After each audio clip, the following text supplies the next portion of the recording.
Insya Allah kita bisa. Bapak Ibu sekalian, kita semua harus punya komitmen untuk memberantas mafia tanah ini. Kita harus mulai dari rumah kita sendiri. Kita harus mulai dari Kementerian ATR BPN ini. Zona integritas tidak boleh hanya sekedar jargon dan formalitas. Pembangunan kapasitas SDM tidak akan berarti apa-apa tanpa dibarengi dengan penguatan integritas dari tingkat pusat hingga daerah.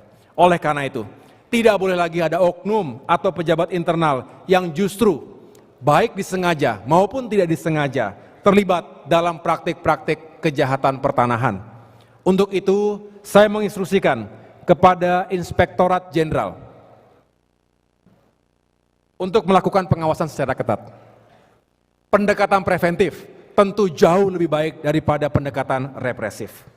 Tapi kita juga akan bertindak tegas sesuai dengan aturan yang berlaku. Tapi Bapak Ibu juga jangan khawatir, karena sebaliknya, saya juga tidak akan membiarkan ada kepala kantor pertanahan yang masuk penjara akibat ulah mafia tanah. Padahal pejabat itu sudah bekerja sesuai dengan aturan yang berlaku. Setuju? Saya akan bela dan saya akan fight dengan seluruh cara dan sumber daya yang saya miliki. Saya akan tegakkan kebenaran dan keadilan di institusi ini, asalkan semua mengikuti aturan yang baik.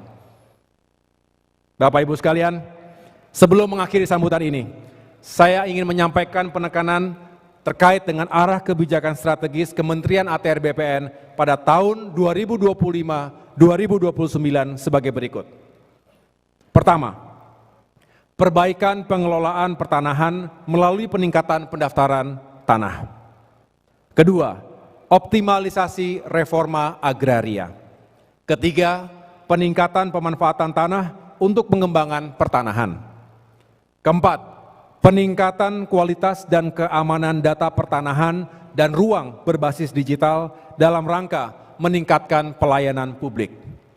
Kelima, memitigasi dan mencegah terjadinya sengketa atau konflik pertanahan. Keenam, reformasi birokrasi berbasis merit system dan perbaikan SDM.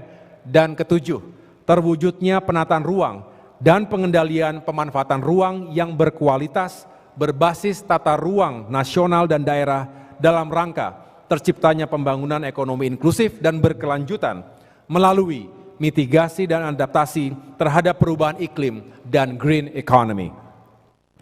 Saya minta para peserta Rakernas bisa menjabarkan dengan baik 7 penekanan arah kebijakan strategis tersebut. Tidak berhenti hanya dalam tataran konsep di Rakernas ini, saya instruksikan jabaran kebijakan strategis tadi bisa diimplementasikan di lapangan pada sisa waktu pemerintahan ini. Mari kita tunjukkan kinerja terbaik kita kepada rakyat dan negara.